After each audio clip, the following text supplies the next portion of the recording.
What up, Cavs Nation? I'm your host, Ethan Sands, and this is another episode of the Wine and Gold Talk podcast. Today is another solo dolo episode as Chris is ramping up to head to Atlanta and see if the Cavs can push their winning streak even further. But before I get ahead of myself, I have to reminisce on the outpouring of effort that we saw from the Cavs tonight. I'm not surprised by the win with Giannis being out for the Bucks, but man, I was not expecting a 40-point blowout. Chris and I talked in our last podcast about how tightly contested the Eastern Conference is. And after Wednesday's win, the Cavs are 2 games back from second place, 3 games back from third, and 7 games back from first in the East. Not to mention, the Cavs play the Bucks 2 more times to end the month of January. Those games are in Milwaukee. Obviously, that'll be a tougher test, and Giannis will more than likely want revenge for this loss. But it's only right to take in the moment, especially on a day when the Cavs got news that the East was getting even tougher with Pascal Siakam being traded to the Indiana Pacers. I want to get into some numbers from tonight's thrashing of Milwaukee. On the personal front, George Niang had a career high 33 points and tied the Cavs' single game record for highest field goal percentage on 13 attempts or more at 92.9%. He's tied with Brad Daugherty, who did it in 1992, and Elmore Smith, who did it in 1977. They all shot 13 of 14 from the field. Not to mention, Isaac Okoro also racked up a career high 7 assists. All right, enough of the personal talk. From the team perspective, they had the highest field goal percentage of the season with 59.1%. They tied for the second most points this season with 135 points.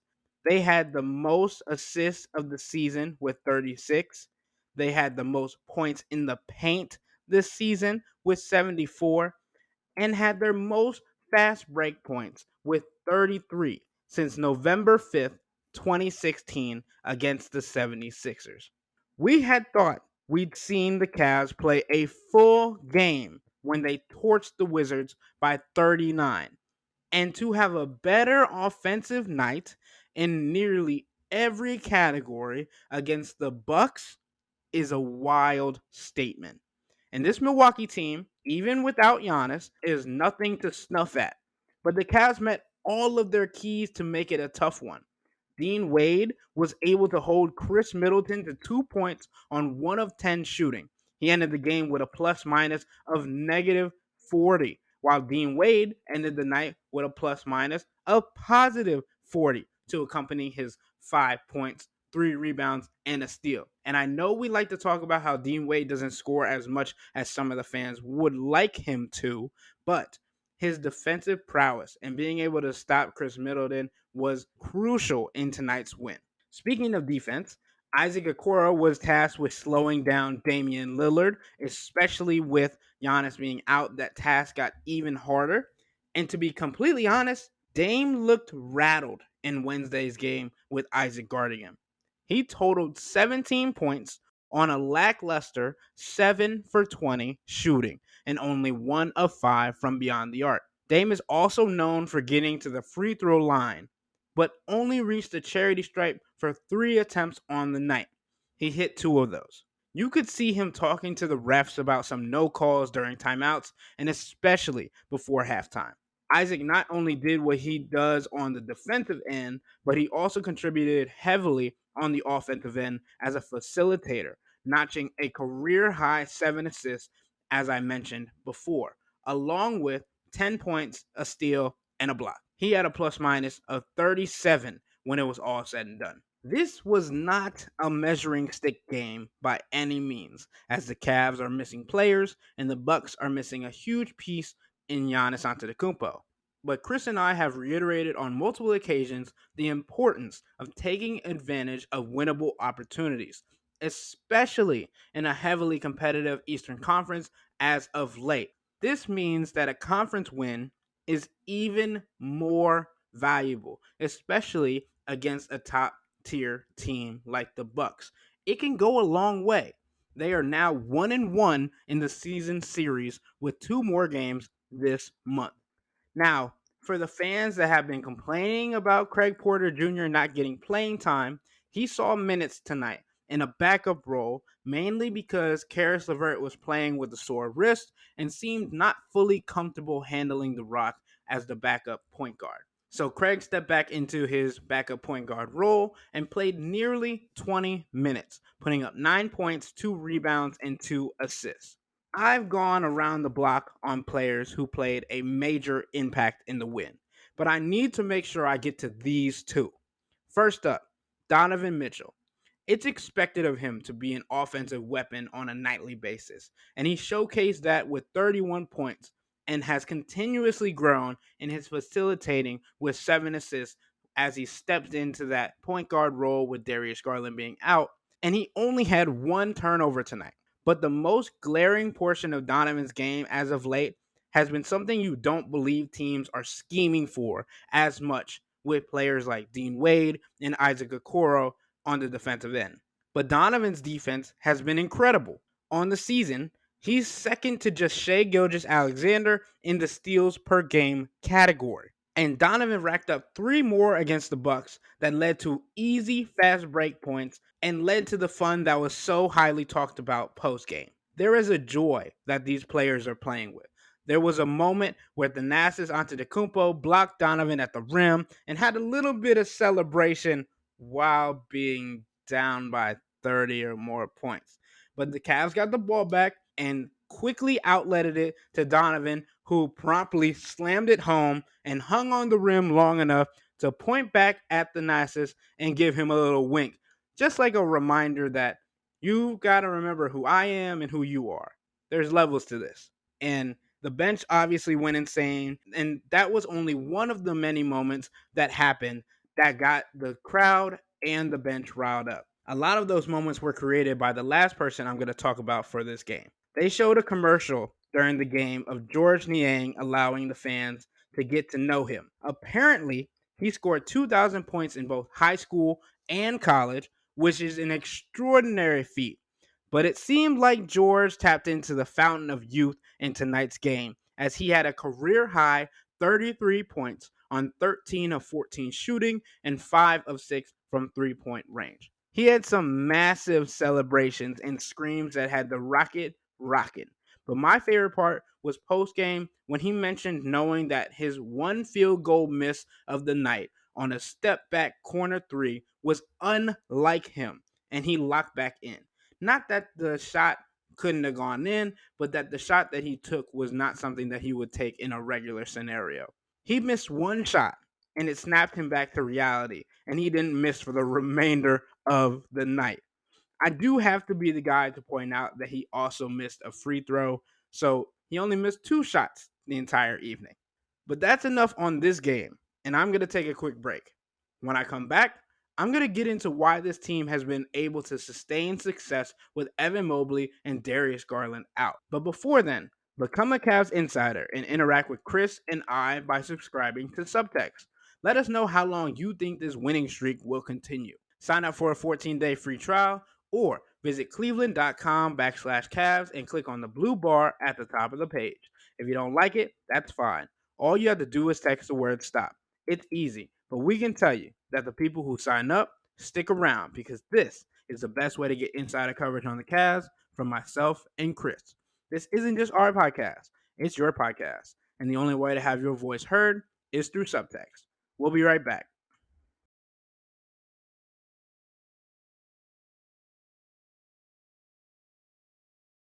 All right, we're back.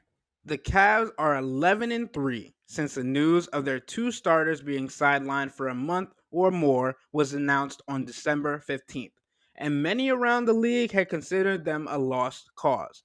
Instead, They have lost just one game in the month of January and are radiating a contagious energy that is filled with an abundance of joy.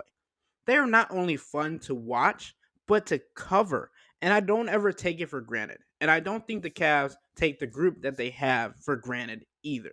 George Niang talked after the game after his career high 33-point night in just 27 minutes played about this group genuinely liking each other. And Donovan Mitchell, after dropping 31 points in just 26 minutes, mentioned that even when the Cavs are in a rough stretch, it's still easy to come to work. And when the Cavs have struggled, it's been noticeable that they'll reflect on what happened that night for that night. But when they return to the court the next day for practice or shoot around or what have you, the team is back to its light and goofy self. They're making jokes with each other, some about how little Max Strus smiles, some around Isaac Okoro's goofy and bubbly personality, and all others. George Niang compared it to the NFL teams who have struggled during the playoffs and insinuated how they've sometimes been divided based on outcomes of games. It came off as there's no worry of that happening with this Cavs team. Obviously, being on a 6-game winning streak and being 11-3 since the announcement of 40% of your starting lineup was going to be out for a month or longer shocked the NBA and had teams thinking you were dead to rights can help with that.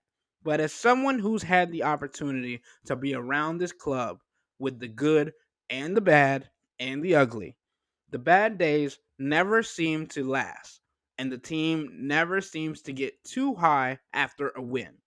Donovan Mitchell said that he hated to be the guy that doesn't live in the wins for too long, but he knows how important it is to keep going and be consistent and even keeled, referencing that everyone on the roster knows the expectations surrounding this season and this team, and the only way to do that is by continuing to move forward no matter the outcome. My favorite quote from the day came from George Niang. He said, I'm no fool to this game, so you have to have amnesia.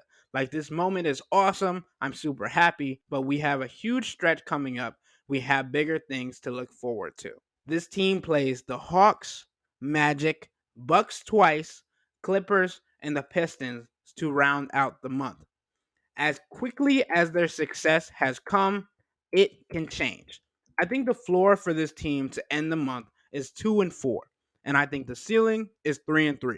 This is probably the most pessimistic prediction I've shared for this team, but with all but two of these games being on the road and playing teams that are not only playing well, but also have lineups that can pose to be difficult for the Cavs, I think this is a realistic prediction with the current lineup. Let's say Darius Garland is able to return before the month ends.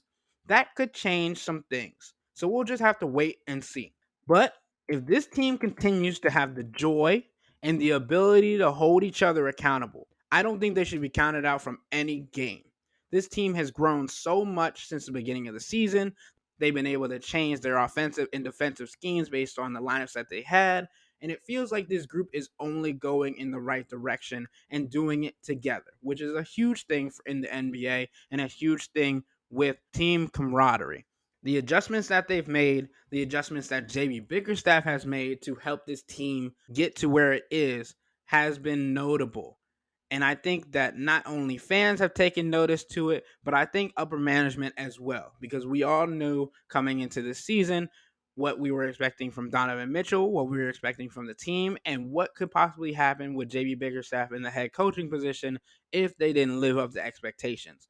Obviously, with all the injuries that have happened, some of those things might have changed, and they could wait till next year to make those decisions. But obviously, some things change in the course of a season, and we'll have to wait and see what happens during this playoff run and if the Cavs can stay above the 7th seed and just be in the playoffs rather than having to get through the play-in tournament to get there. There's a lot of things that still have to happen. We're not at the trade deadline yet. We're not at the halfway point yet. We haven't gotten to the All-Star break, all of those things. So we can't make certain predictions just yet. But that's the beauty of this game. There's so many things that can change. There's so many things that can alter. And it's all about how teams and their coaching staffs can adjust on the fly. And the Cavs have shown the ability to make adjustments and deal with adversity in the best way with a smile. And I think that's all they really can ask for. And with that going along with a whole lot of wins as of late,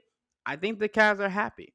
But they know that they got to keep going to get to their ultimate goal. And we'll just have to see how far they can get. With all that being said, that'll wrap up today's episode of the Wine and Gold Talk podcast. But remember to become a Cavs insider and interact with Chris and I by subscribing to Subtext. Sign up for a 14-day free trial or visit cleveland.com/Cavs and click on the blue bar at the top of the page.